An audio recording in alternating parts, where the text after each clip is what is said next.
Please welcome to speak to us the funniest man on earth, a performer of legendary comic genius, a children's book author of profound depth, an individual of enormous compassion who is doing so much to make our world a better place, the great Jim Carrey.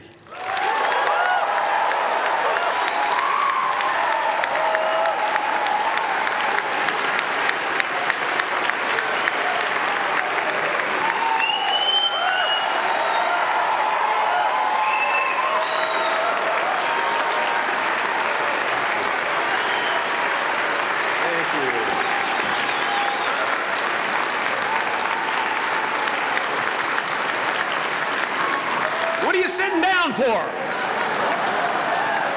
I was going to milk that for a while. You guys can stretch that out in post, right? You can make that longer in the edit. Thank you, Bevan. Thank you all. Jai Guru Dev.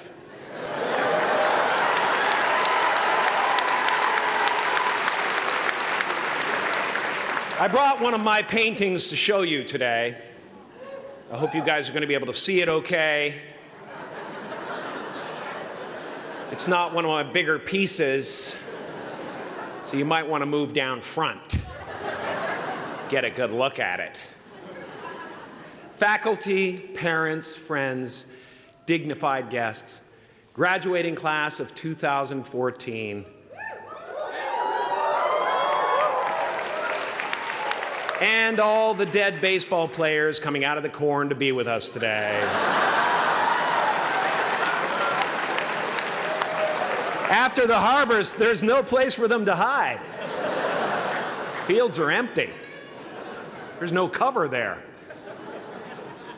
I'm here to plant a seed today, a seed that will inspire you to move forward in life with enthusiastic hearts and a clear sense of wholeness. The question is, will that seed have a chance to take root? Or will I be sued by Monsanto and forced to use their seed?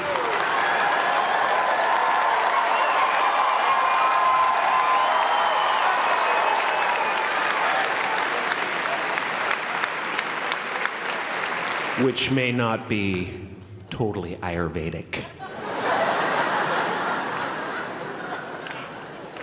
Excuse me if I seem a little bit low energy today, whatever this is. I slept with my head to the north last night. Oh man! Oh man! You know how that is, right, kids? Yeah. Woke up right in the middle of Pitta, couldn't get back to sleep till Vata rolled around. Crazy.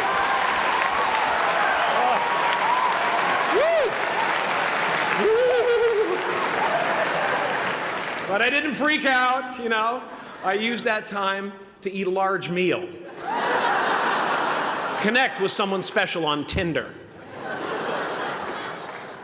Because life doesn't happen to you, it happens for you. How do I know this? I don't, but I'm making sound, and that's the important thing. That's what I'm here to do. Sometimes I think that's the only thing that's important, really, you know? It's just letting each other know we're here. You know? Reminding each other that we're part of a larger self. I used to think Jim Carrey is all that I was. Just a flickering light, a dancing shadow, the great nothing masquerading as something you can name. Seeking shelter in caves and foxholes dug out hastily, an archer searching for his target in the mirror, wounded only by my own arrows, begging to be enslaved, pleading for my chains, blinded by longing and tripping over paradise.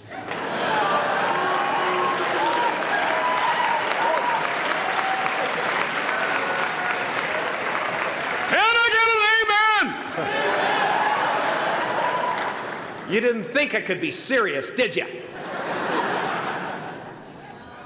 I don't think you understand who you're dealing with. I have no limits.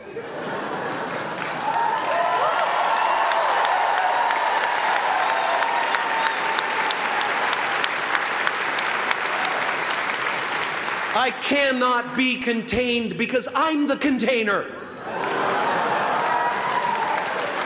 You can't contain the container, man. You can't contain the container.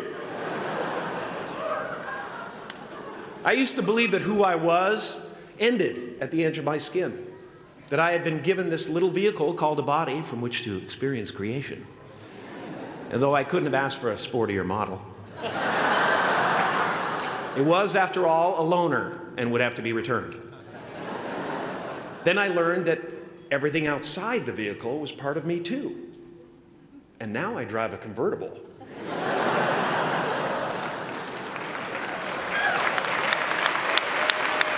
Yeah, man. Top down, wind of my hair. Woo! I am elated and truly excited to be present and fully connected to you at this important moment in your journey. I hope you're ready to open the roof and take it all in. Okay, 4 more years then. They're obviously not ready. Just need some more cooking. Now, I want to thank the trustees, the administrators, the faculty of MUM for creating an institution worthy of Maharishi's ideals of education, a place that teaches knowledge and experience, the knowledge and experience necessary to be productive in life, as well as enabling the students through transcendental meditation and ancient Vedic knowledge to slack off twice a day for an hour and a half.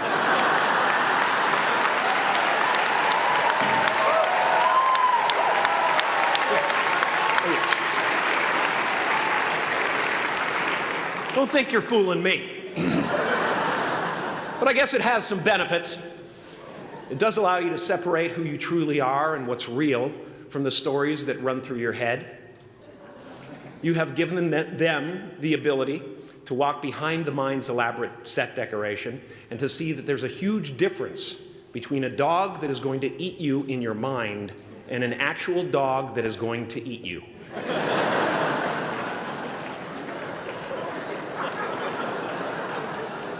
That may sound like no big deal, but many never learn that distinction.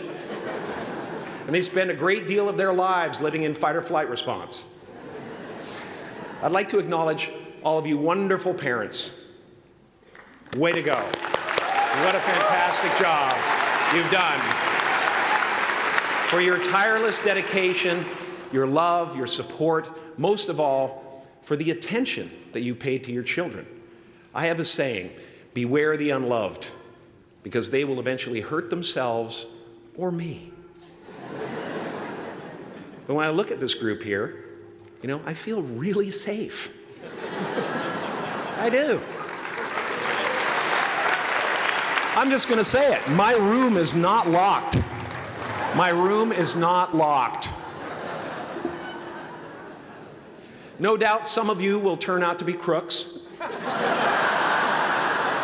But white-collar stuff, you know, Wall Street, that type of thing, you know, crimes committed by people with self-esteem. Stuff parents can still be proud of in a weird way. And to the graduating class of 2017, -3. You didn't let me finish. Congratulations. Yes, give yourself a round of applause, please. Please.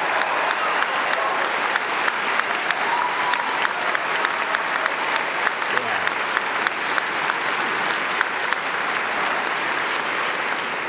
You are the vanguard of knowledge and consciousness, a new wave in a vast ocean of possibilities. On the other side of that door, there's a world starving for new ideas, new leadership. I've been out there for 30 years. She's a wildcat. Oh, she'll rub up against your leg and purr until you pick her up and start petting her, and then out of nowhere, she'll swat you in the face. It can be rough out there, but that's okay, because there's soft serve ice cream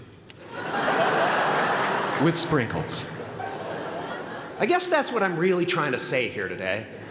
Sometimes it's okay to eat your feelings. Now, fear is going to be a player in your life, but you get to decide how much. You can spend your whole life imagining ghosts, worrying about the pathway to the future, but all there will ever be is what's happening here, and the decisions we make in this moment, which are based in either love or fear. So many of us choose our path out of fear disguised as practicality. What we really want seems impossibly out of reach and ridiculous to expect, so we never dare to ask the universe for it. I'm saying I'm the proof that you can ask the universe for it. Please.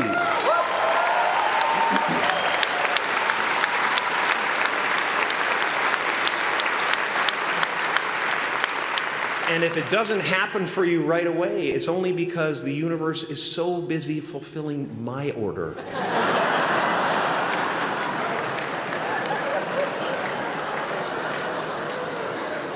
Party size!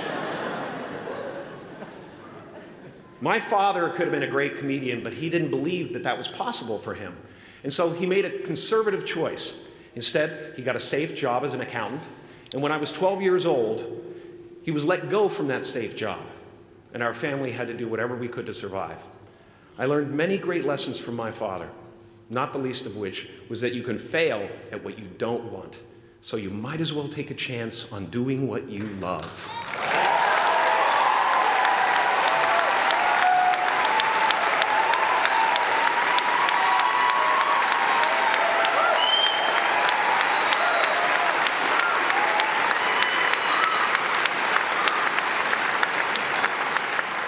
It's not the only thing he taught me, though. You know, I watched the effect of my father's love and humor and how it altered the world around me. And I thought, that's something to do. That's something worth my time. It wasn't long before I started acting up. You know, people would come over to the house and they'd be greeted by a 7-year-old throwing himself down a large flight of stairs. They would say, "What happened?" And I would say, "I don't know. Let's check the replay." I'd go back to the top of the stairs and come back down in slow motion.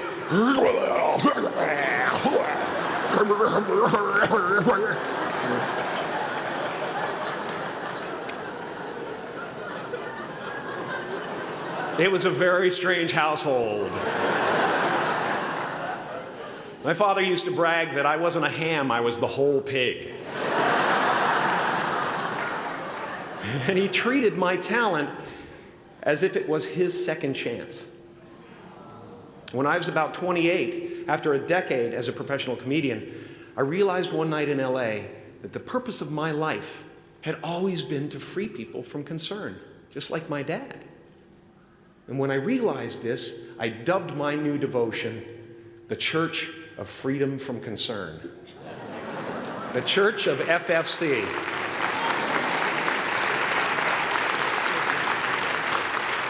And I dedicated myself to that ministry. What's yours?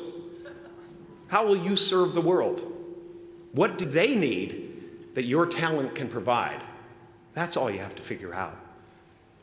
As someone who's done what you're about to go and do, I can tell you from experience, the effect you have on others is the most valuable currency there is.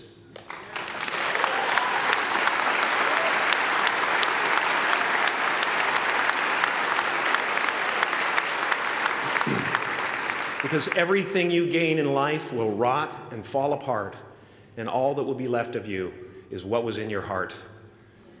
My choosing to free people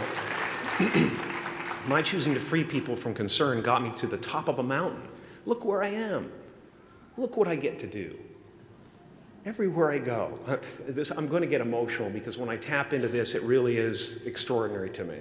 I did something that made people present their best selves to me wherever I go.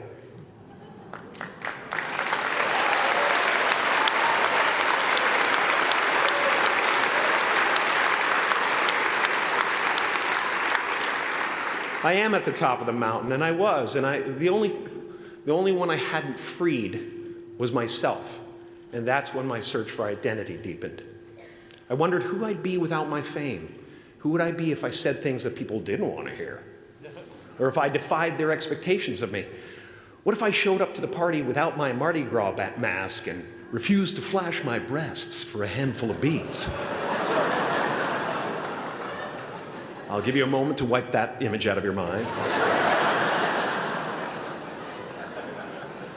But you guys are so ahead of the game. You already know who you are. And that peace that we're after lies somewhere beyond personality, beyond the perception of others, beyond invention and disguise, even beyond effort itself. You can join the game, fight the wars, play with form all you want, but to find real peace, you have to let the armor go.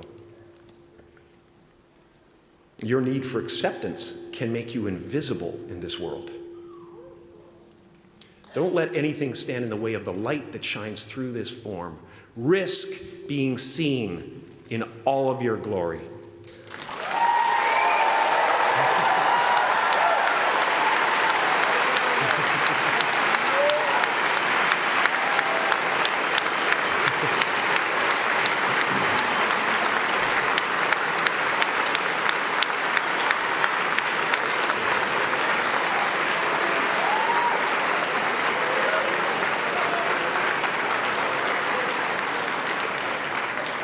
It's not big enough. This painting is big for a reason. It's called high visibility. It's about picking up the light and daring to be seen. Here's the tricky part. Everyone is attracted to the light. The party host up at the top, who thinks unconsciousness is bliss and is always offering to drink from the bottles that empty you. Misery below her. Despises the light, can't stand when you're doing well, wishes you nothing but the worst. The Queen of Diamonds, under him, needs a king to build her house of cards. And the hollow one down bottom there will cling to your leg and say, please don't leave me behind, for I have abandoned myself. Even those who are closest to you and most in love with you, the people you love most in the world, will find clarity confronting at times. This painting took me thousands of hours to complete. And when I was finished, thank you, thousands of hours, yes. I'll never get them back. I'll never get them back. I worked on this for so long. I was weeks and weeks like a madman alone on a scaffolding. And when I was finished, one of my friends said, this would be a cool blacklight painting. So I started over.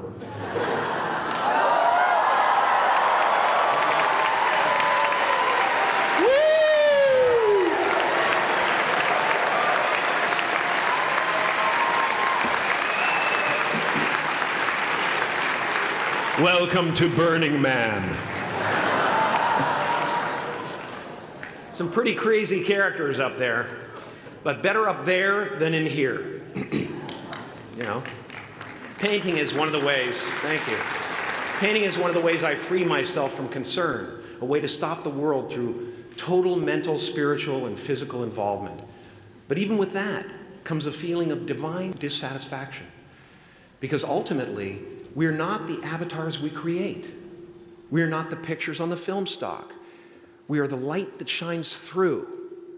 All else is just smoke and mirrors, distracting, but not truly compelling.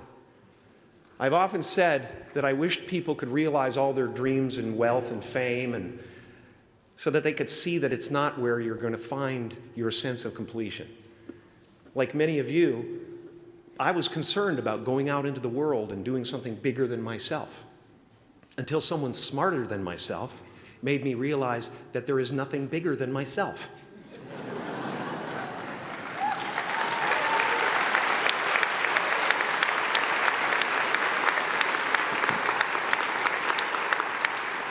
My soul is not contained within the limits of my body. My body is contained within the limitlessness of my soul. One unified field.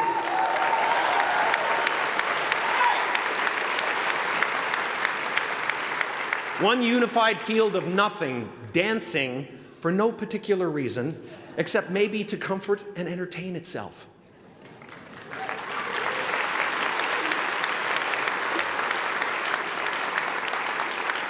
As that shift happens in you, you won't be feeling the world, you'll be felt by it. You'll be embraced by it. Now I'm always at the beginning. I have a reset button, and I ride that button constantly. Once that button is functioning in your life, there's no story that the mind could create that will be as compelling. The imagination is always manufacturing scenarios, both good and bad, and the ego tries to keep you trapped in the multiplex of the mind.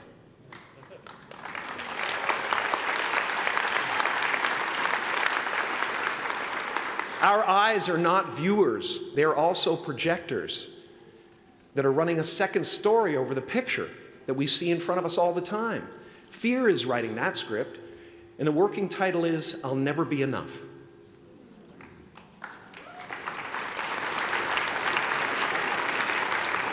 Now you're going to look at a person like me and say, how could we ever hope to reach those kind of heights, Jim? How can we make a painting that's too big for our home? How do you fly so high without a special breathing apparatus? This is the voice of the ego. And if you listen to it, there will always be someone who's doing better than you. No matter what you gain, ego will not let you rest. It will tell you that you cannot stop until you've left an indelible mark on the earth, until you've achieved immortality. How tricky is this ego that it would tempt us with the promise of something we already possess?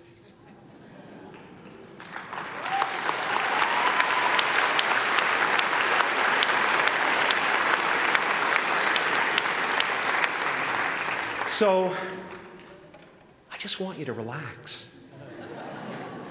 You know, that's my job. Relax and dream up a good life. I had a substitute teacher from Ireland in the 2nd grade that told my class during morning prayer that when she wants something, anything at all, she prays for it and promises something in return, and she always gets what she wants. Well, I'm sitting at the back of the classroom, you know, thinking, wow, my family can't afford a bike, you know. So I went home and I prayed for one. And I promised I would recite the rosary every night in exchange. Broke that promise. But 2 weeks later, I got home from school to find a brand new Mustang bike with a banana seat and Easy Rider handlebars. Yeah. From fool to cool. My family informed me that I had won the bike in a raffle that a friend of mine had entered my name in without my knowledge whatsoever. So that type of thing has been happening to me ever since. As far as I can tell, it's just about letting the universe know what you want and working toward it while letting go of how it comes to pass.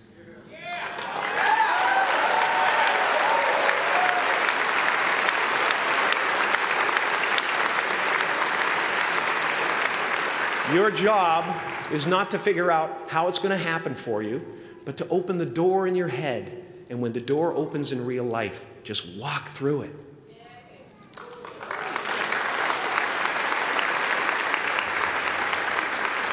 And don't worry if you miss your cue, because there's always doors opening. They keep opening. And when I say life doesn't happen to you, it happens for you, I really don't know if that's true. I'm just making a conscious choice to perceive challenges as something beneficial so that I can deal with them in the most productive way. You'll come up with your own style. That's part of the fun. Oh, and why not take a chance on faith as well?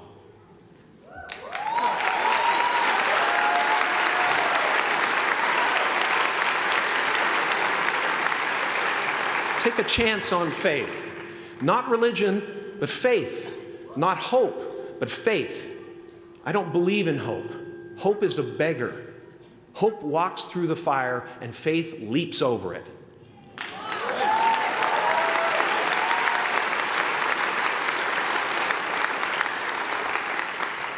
You are ready and able to do beautiful things in this world.